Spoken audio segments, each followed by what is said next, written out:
Znajomy wyjeżdżał za granicę, a ja mówię, że będę siedziała w domu i nie wyjeżdżam nigdzie. Dopóki sytuacja mnie tego nie zmusi. Chcę być tu. Od 4 pokoleń cała moja rodzina tutaj sobie mówiła geniastko i czuję się w pewien sposób zobowiązany. To znaczy nie chciałbym być kolejną osobą, która wyjeżdża, bo ma, nie wiem, wyższe ambicje, bo lepsza praca, bo lepsza płaca. Tylko uważam, że to miasto mnie w jakiś sposób wychowało i jestem mu coś winien. Rodzisz się w danym miejscu i wydaje ci się, że ono już jest takie oklepane, nieciekawe, chcesz z niego wyjechać, no ale potem jedziesz gdzie indziej, mieszkasz tam parę lat i okazuje się, że jednak tutaj jest najlepiej.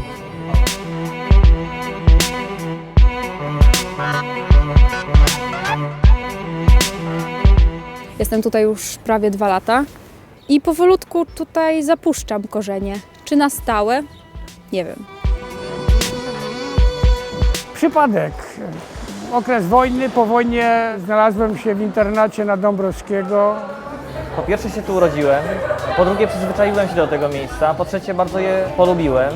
Tu dorastałam, wychowywałam się. Tutaj jest całe moje życie. Mój syn, moja rodzina. Tu żyję, tu mieszkam i z tym miastem immanentnie wiążę swą przyszłość. Uważam się za blokersa, bo całe życie to blokowe toczyło się pod blokiem, nie w domach, nie w mieszkaniach, pojedynczych, tylko pod blokiem. Te pierwsze papierosy, te pierwsze alkohole, te pierwsze miłości. Myśmy nie mieli sprzętu nagłaśniającego, ale śpiewaliśmy, tylko graliśmy na własnych gitarach, często robionych przez siebie. Ja się świetnie czuję w bloku. Wracam z przyjemnością do bloku, tu jest moje miejsce. Znajomi, sąsiedzi, klatka schodowa. Pstryk, pstryk, pstryk, pstryk. Wszystko mam pod nosem. Ja nie muszę zwiedzać świata, świat jest tutaj.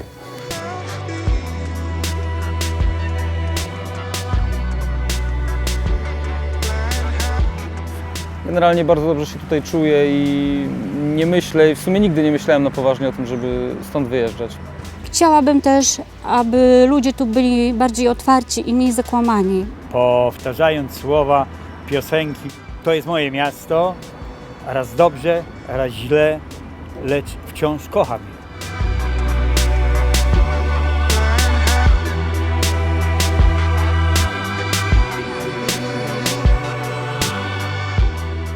Lubię tu wracać, lubię wracać do miejsc, które znam. Lubię odkryć coś nowego, jak widzę jakąś ścieżkę, w którą mogę skręcić i mam pełną dowolność. Mogę wybrać tą, a nie inną drogę, nic mnie nie popędza, mam dużo czasu i mogę tam pójść i zobaczyć, co tam jest.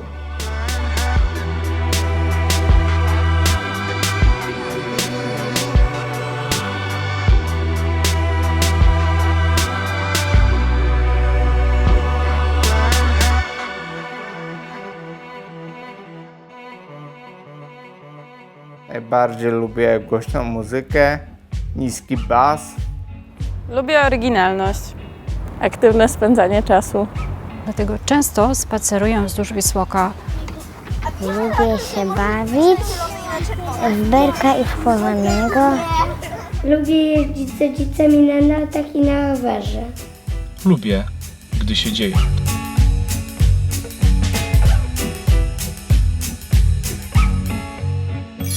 Lubię biegać z znajomymi po lesie. Wygrywać. Trening sekcji bokserskiej, żyję tym, lubię to. To jest moje życie po prostu. Lubię jeździć samochodem, lubię słuchać muzyki, uprawiać sport, lubię spać, oglądać filmy, chodzić do kina, jeść. Pierogi i kotleta.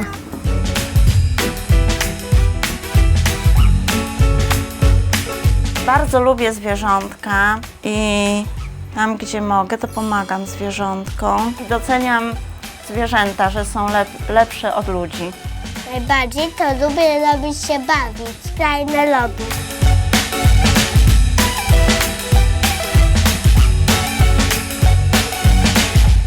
Kwiaty to mnie urzekają. Na przykład wnikam, jak to się dzieje, że wyrasta, że rośnie, że się rozwija, że przekwita. Moją pasją bym powiedzieć, że jest przyroda. Poznawanie mechanizmów, które zachodzą między poszczególnymi organizmami. I ćwierkające ptaki. Nie ma lepszej odskoczni.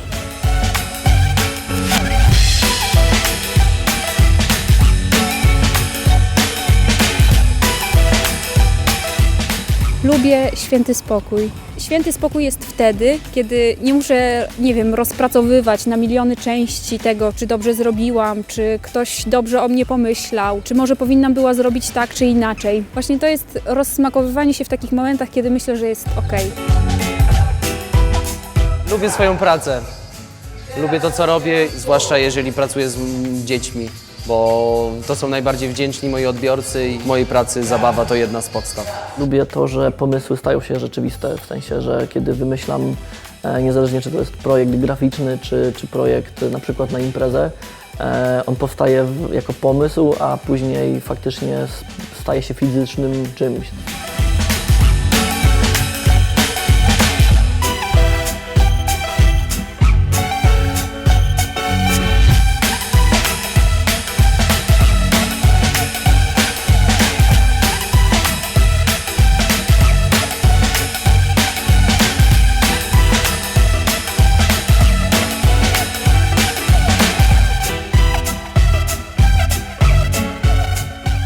Pewnie wyjdę na pracoholika, ale największą satysfakcję sprawia mi praca, bo faktycznie robię to, co lubię i to jest super sytuacja, uważam, którą uważam za dar od życia, że zdarzyło mi się mieć jakiś talent, który sobie przekułem w pracę zawodową. Praca w cyferkach sprawia mi ogromną satysfakcję. No nie ma nic fajniejszego niż uczucie, że sprawiasz komuś radość i ktoś dzięki tobie się uśmiecha. Niby takie głupie, ale działa, po prostu to działa. Każdemu życzę, żeby to wypróbował, naprawdę. Nie, praktykował to każdego dnia. O. Fantastycznie patrzeć, kiedy ludzie się realizują, kiedy się pokazują, kiedy przełamują jakieś swoje bariery. Dla mnie totalną radością jest to, kiedy widzę, że ktoś zaczyna się lubić, zaczyna widzieć to, że jest potrzebny, że jest kochany, że jest akceptowany, że ma mnóstwo talentów.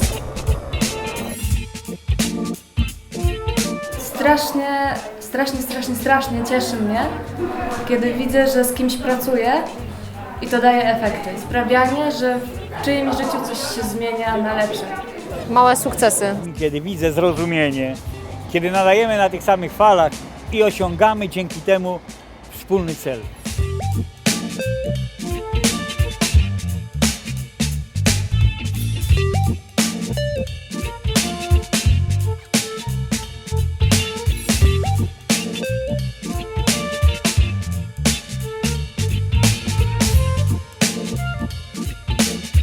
Satysfakcję daje mi na pewno osiąganie wyników sportowych.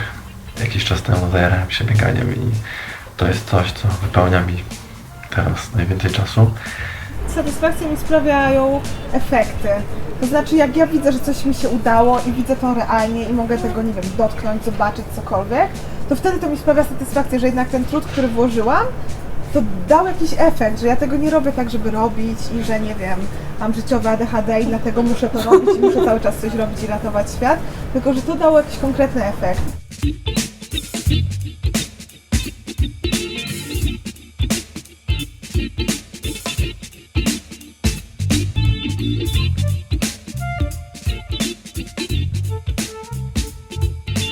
No oczywiście, że stworzenie muzeum to wielka, ogromna satysfakcja. Fakt, że istnieje. I Muzeum Strachów Polnych stworzyłem po to, żeby ocalić od zapomnienia najważniejsze relikty dawnej kultury wiejskiej ludowej. To mnie pasjonowało i pasjonuje do dziś. I dlatego stracha traktuję jako jeden z tych symboli, który pozwolił mi szerzej spojrzeć na życie człowieka. Największa satysfakcja obecnie to jest dom, żona, rodzina, wnuki. Że żona mnie też rozumie, bo ja też łatwy nie jestem.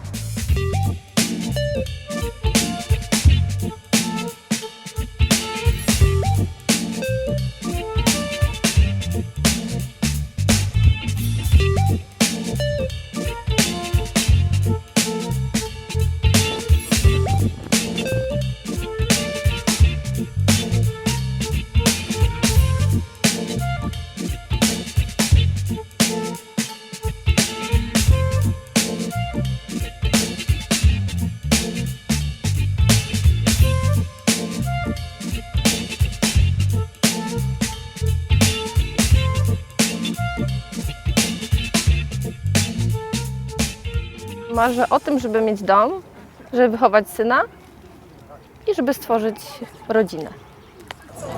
O swobodzie myśli. To jest ch**owe pytanie, nie lubię go bardzo. Jeszcze o tym nie myślałam.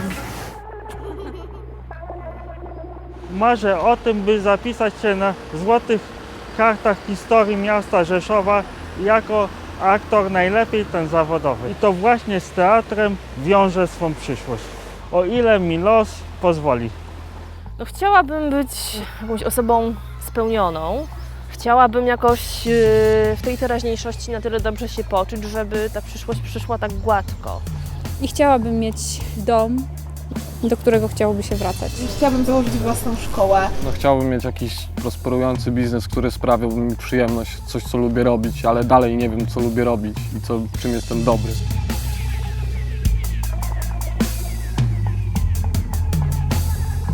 Jak będę miał 60 lat, chciałbym widzieć, jak ta scena taneczna w Rzeszowie będzie super rozwinięta i po części w jaki sposób też na to wpłynąłem. Chciałabym dalej kontynuować swoją przygodę jako nauczyciel i chciałabym uczyć w szkole państwowej, pokazać, że są ludzie, którzy chcą kreatywnie i chcą z pasją naprawdę przekazywać nie tylko wiedzę, ale jakoś kształtować te fajne postawy wokół naszych małych łobuzów.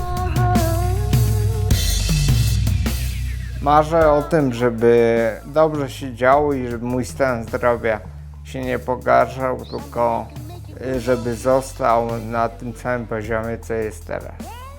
Chcę być szczęśliwa. Mam tylko jedno marzenie, jedno jedyne, mieć końskie zdrowie. Moim marzeniem zawsze było bycie szczęśliwym. I jakby to jest, to trwa i marzę o tym, żeby to było ciągle w moim życiu, nie? Bycie na tyle dobrą osobą i dobrym człowiekiem, żeby inni ludzie mnie lubili, nie?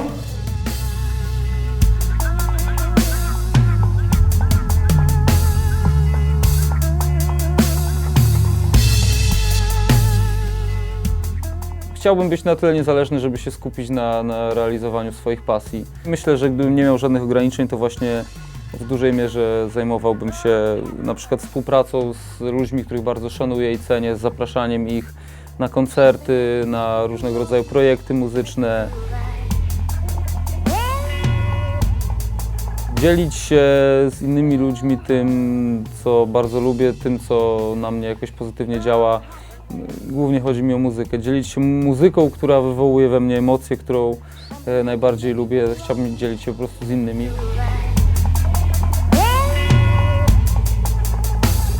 Mogę powiedzieć, że czerpię energię z nieba i tą siłę. Jeżeli dostajesz mnóstwo miłości i akceptacji, to po prostu aż tryskasz tym wokoło. Ja bym się chciał wyzwolić z tyranii własnego ja. Chciałbym wystartować na Igrzyskach Olimpijskich, założyć rodzinę, dobrą pracę mieć. Medal na Igrzyskach Olimpijskich, chociaż sam udział w tak wielkiej imprezie byłby dla mnie największym sukcesem. Być zdrowym i żebym jeszcze wychował jednego mistrza Polski. Zostać muzykiem, chciałbym polecieć w kosmos, chciałbym zrobić to, czego nigdy nie zrobiłem, na przykład takie, nie wiem, przelecieć się na paralotni, skoczyć na bungee. Ułożenie puzli na 18 000 i powieszenie ich na ścianie. Tylko musiałabym mieć taką jedną dużą, pustą ścianę.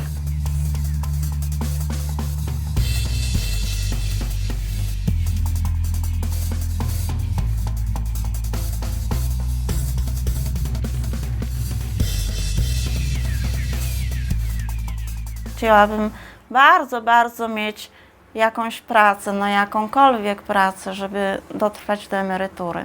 Najfajniej, żebym miała taką, jaką bym lubiła, jaką bym chciała, zgodnie z moim wykształceniem. Teraz moim celem jest obronienie się, skończenie studiów, zdanie reszty egzaminów.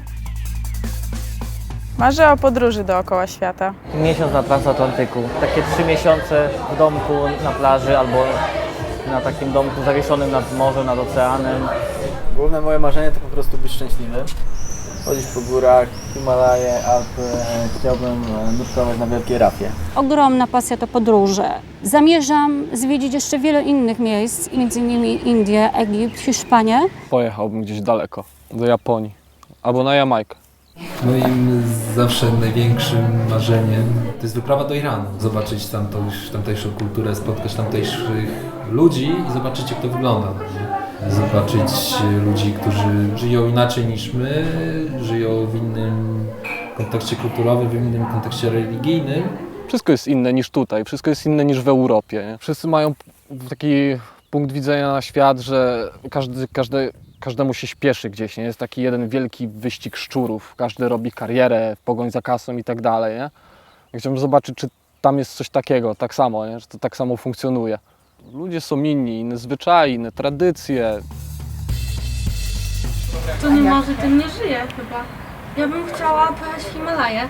Niekoniecznie może wspiąć się na najwyższe szczyty, ale chciałabym je zobaczyć. Chciałabym spędzić dzień na jakiejś innej planecie. Wybudowałabym sobie chatę w Bieszczadach. Ale było pięknie.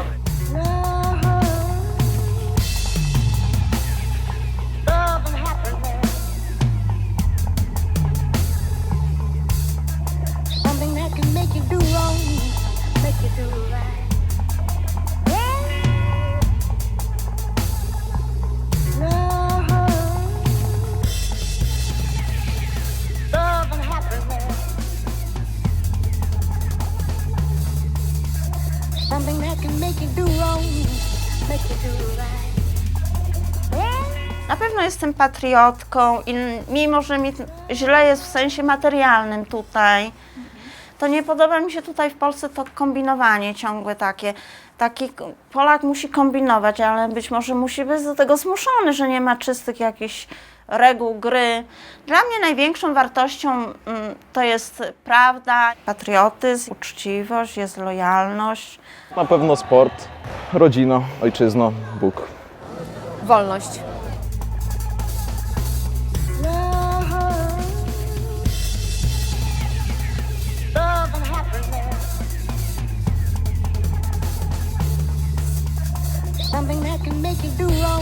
I miłość, twórczość, rozwój.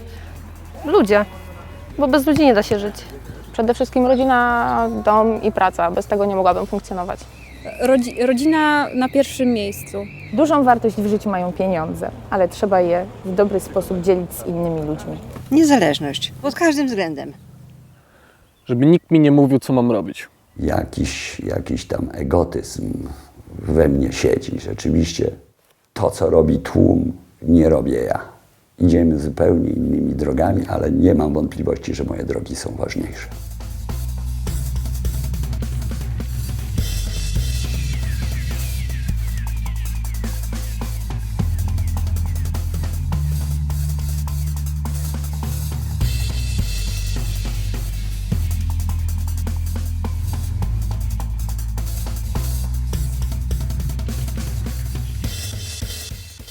Jest taki ktoś, kto mnie napędza i to jest mój Bóg, no nie? Który mówi mi, żebym był lepszym człowiekiem, żebym ten dzień spożytkował dobrze, żebym wykorzystał ten czas, który nam został tutaj dany. Ja dostając tą totalną akceptację od Boga, po prostu chcę ją dawać dalej, żeby ludzie poznali ją, no nie? Wierzę. Wierzę w Boga na przykład. Ja się boję Pana Boga tylko. Nie mam się czego bać, wie Pani. No postępuję zgodnie z sumieniem. Jestem człowiekiem niewierzącym, uważam, że Bóg to wytwór ludzkiej fantazji. Nie obrażając nikogo, dziwię się, że ten najdawniejszy, uniwersalny zabobon tak tkwi w świadomości ludzi.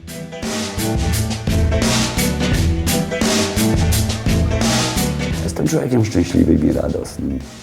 Nie jest niepotrzebna żadna religia do tego, żeby godnie żyć. Jestem zgodny ze swoim sposobem myślenia i oceniania świata. Dlatego nie mam żadnych obaw.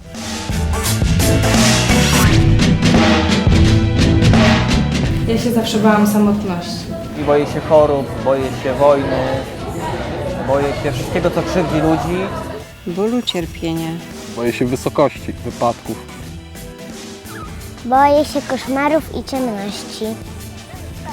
Prawdziwych smoków. Pająków. Boję się łabędzi. Powiem po prostu, że się boję głębokiej wody.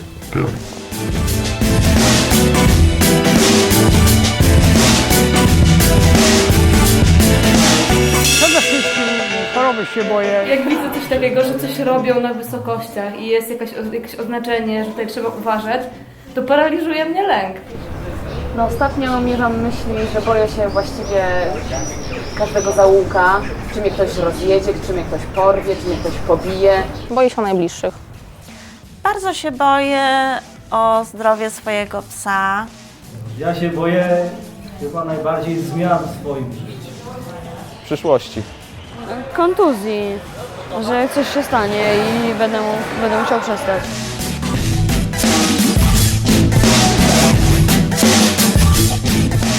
Jestem osobą, która jednak wieloma rzeczami się przejmuje. Boję się właśnie takich sytuacji, że coś się bardzo zmieni z dnia na dzień i ja nie będę mogła się do tego przystosować, że nie pasuję do jakiejś konwencji, boję się przyszłości, czy będę mieć wystarczająco dużo pieniędzy, czy chęci. System, polityków, urzędy, złe prawo, dlatego że nie mam na to większego wpływu, nie mogę zareagować, nie mogę z tym nic zrobić. Boję się urzędu skarbowego, bo system podatkowy mamy podobno jeden z najtrudniejszych na całym świecie, więc boję się, że kiedyś popełnię jakiś błąd, który mnie będzie kosztował bardzo dużo w przyszłości.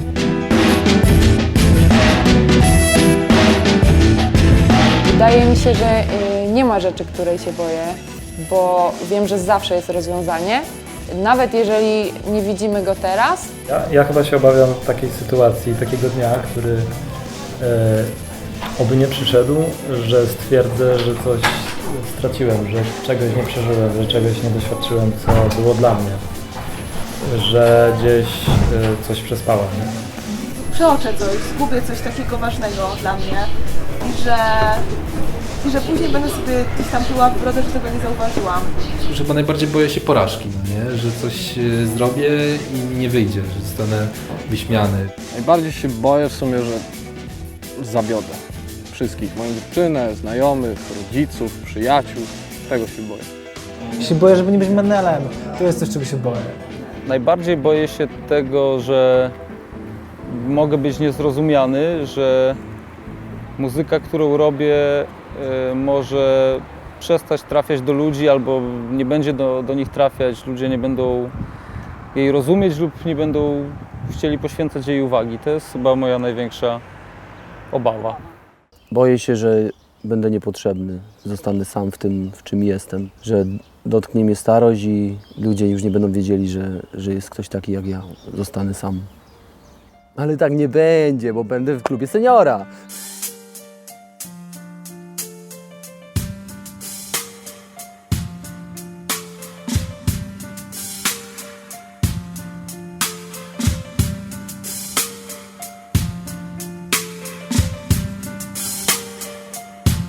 Gdyby okazało się, że wkrótce umrę. Trudne pytanie, ale chyba zacząłbym szybko realizować to, co chciałbym zrealizować. Wyjechałbym i, nie wiem, skakałbym na bungee, jeździłbym motorami, latał szybowcem i jakieś takie ekstremalne rzeczy, które byłbym w stanie jeszcze zrealizować przed śmiercią. Nie zrobiłabym nic specjalnego. Po prostu bym żyła, tak jak teraz. Nic bym nie zmieniła. Wyznaczyłabym w szafie na wieszaku ciuchy, w które macie mnie ubrać. Ja z myślą o śmierci żyję przez całe dorosłe życie. Oswoiłem śmierć. Jak każdy chciałbym umrzeć godnie, to znaczy bez cierpienia, które moja choroba na przykład przyniosłaby bliskim. Chciałabym czuć, że coś jednak dobrego po sobie pozostawiłam. Chciałabym zostawić po sobie dobre wspomnienie. Coś dobrego. Mam nadzieję, że nie załamałbym się, nie zamknąłbym się w sobie, tylko bym się na przykład właśnie zaszył w studio i starał się wykorzystać maksymalnie czas, który został na nagrywanie nowych kawałków. Ja tak naprawdę nie wiem, co bym zrobił. Jak mam co podzielić, to dzielę i mówię, bierz mnie.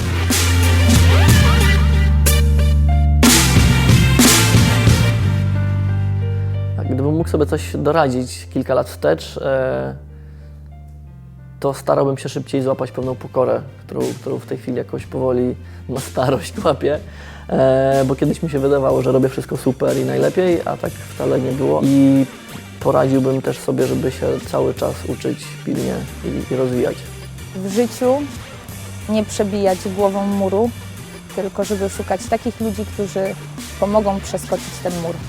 Do życia potrzebni są ludzie, a nie wiadomości o nich. naśladujcie swojego mistrza. Myśl o przyszłości, robiąc to, co teraz wykonujesz. Nie musisz robić wszystkiego. Szanuj siebie i swój czas, który masz. Też wierz w siebie i miej poczucie własnej wartości. Więcej odwagi. Działaj od dzisiaj. Narzędzia, które możesz wykorzystać, są obok Ciebie. Nie oglądaj się na innych i pamiętaj, nie poddawaj się. Nigdy nie przestawaj marzyć. Doceniaj to, co masz. Setki razy nad tym myślałem i nigdy sobie nie potrafię odpowiedzieć na coś takiego. Tego się nie da puścić, tej rady. Ja bym sobie chyba powiedziała, że masz być kurna bardziej pewna siebie. Być dużo bardziej odważnym i za głosem serca. Ciężej trenować, w późniejszym czasie są tego lepsze efekty. Żyć w zgodzie z samym sobą, być asertywnym. Może żeby tak się nie spieszyć, może żeby się trochę mniej spinać, bardziej z życia korzystać. Nie martwić się na zapas. Nie bać się pomyłek. Przegranych też trzeba umieć się cieszyć, ale to nie jest łatwe. Żeby cieszył się z życia i cały czas szedł do przodu i robił swoje, nie patrzył się na innych.